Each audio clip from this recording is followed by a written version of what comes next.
I 22 male caught my GF now ex of 3 years 22 female, sleeping with my best friend of 7 years, now also ex, 22 male violence was almost had. To put it mildly, my day has been a complete disaster. As a result, that was unquestionably the worst day of my life in my view, and as a result, I believe a brief review of history is in order. The duration of this discussion will be considerable. My friendship with this gentleman, Josh, began while we were in high school, about 7 years ago.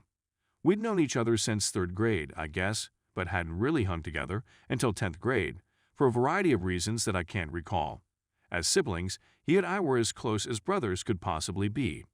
During high school, the only time our friendship collapsed was when we both developed feelings for the same lady at the same time.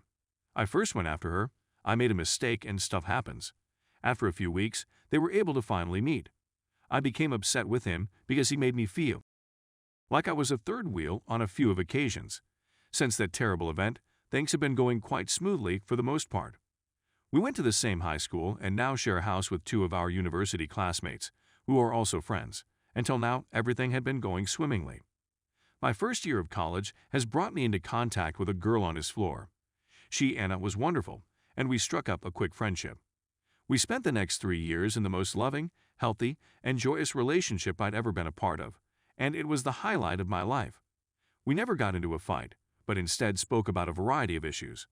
We might sit and enjoy one another's company for extended periods of time, or we could just have a good time with each other by being silly.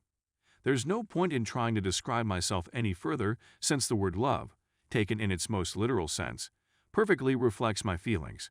Josh also had a wonderful girlfriend, and the 4 of us would spend a lot of time together as a result of this. They'd only been together for a year, and they didn't expect to stay together for much longer. So, let us return to the situation. Our students are on their final day of fall vacation today. Today, I had to work from 3:00 a.m. until 8:30 a.m., which was a long day. I'd made plans with Anna to meet up after work when I got back to my apartment. On my return, I discovered Josh was the only one in the house, but I could clearly hear him engaging in activities. I also saw that my girlfriend's footwear were on the ground. I had thought she had come to surprise me, given what a lovely young lady she is, but it seems that was not the case. I make my way down to my room on the 2nd floor. Much to my surprise, she isn't in the room with us. I'm plainly bewildered, and then I hear something that will stay with me for the rest of my life. Fortunately, I've heard my girlfriends cry enough times to be able to distinguish it. It's important to note that I was bullied a lot between the ages of 10 and 14. It was because of that I started taking multiple martial arts courses when I was 12 years old. I only had to defend myself once, and after that, no one dared to mess with me again. So I kept attending courses and made significant progress, and I am now capable of kicking some butts. Josh knew this. As a result, I lose all perception of reality and become nuts. I'm assuming they weren't aware of my arrival. When I really kicked Josh's door open, they were taken aback by my actions. Because he was aware that I was going to chastise him, the look on his face was really pleasing to see. Her countenance was devoid of emotion. Simply put, she was at a loss about what she should do.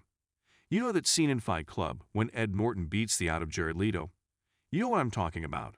I had a strong one to do it, but I held myself back.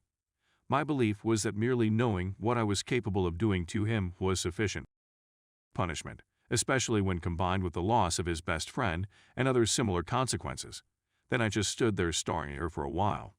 We were both experiencing existential crises at the same time. I had the impression that we were being flung in and out of reality for around 5 minutes. I had only just walked up to the front door. He'd already left the building. I removed both of her shoes off her feet and put them outside.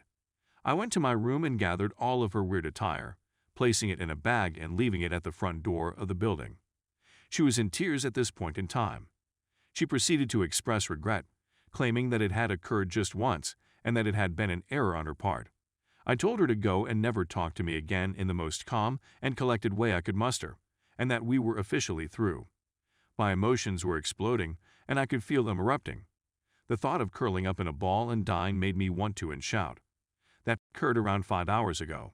Right now, I'm in a lot of discomfort. Josh's girlfriend was told, and she has since ended her relationship with him. It's a shame that some people still think this is a scam at this point. This just isn't the case. I'll post an update later in the week if and when things have changed since then. For the time being, I've gone home to my parents' house for a few days to decide out where I'll be residing. Story 2. Me, 38 male, with my wife, 37 female of 14 years. She cheated, lied, invaded my privacy, shared private issues. I've been married to one of the nicest, most generous persons I've ever encountered for the last 14 years. She's kind and outgoing, as well as talented and amusing. Everything went well for the most part, despite communication difficulties.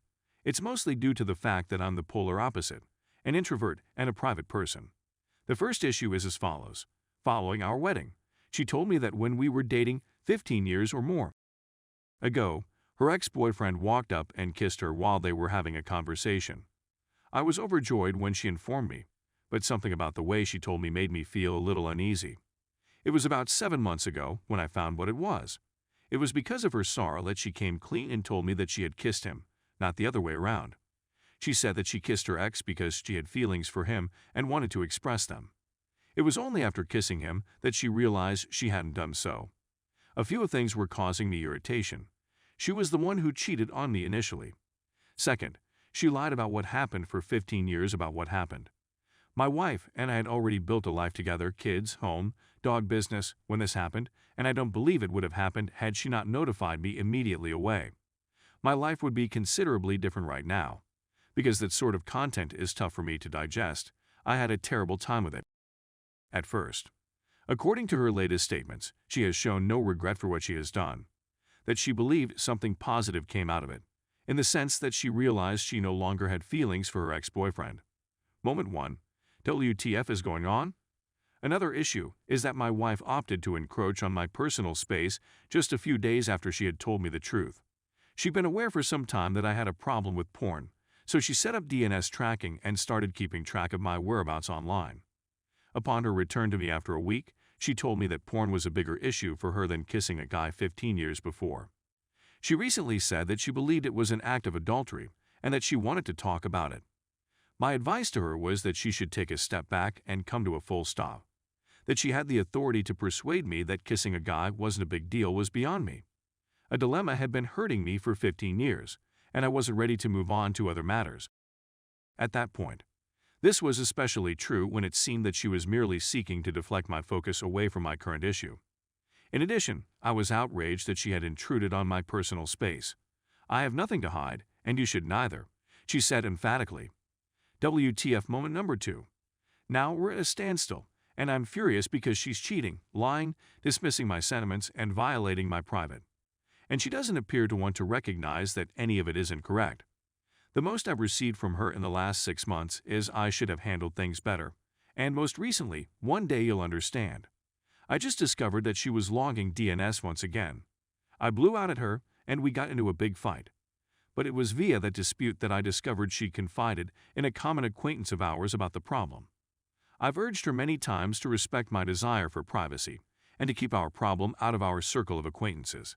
She has other persons with whom she can communicate. Now, this friend discussed it with her husband, and he confronted me about it.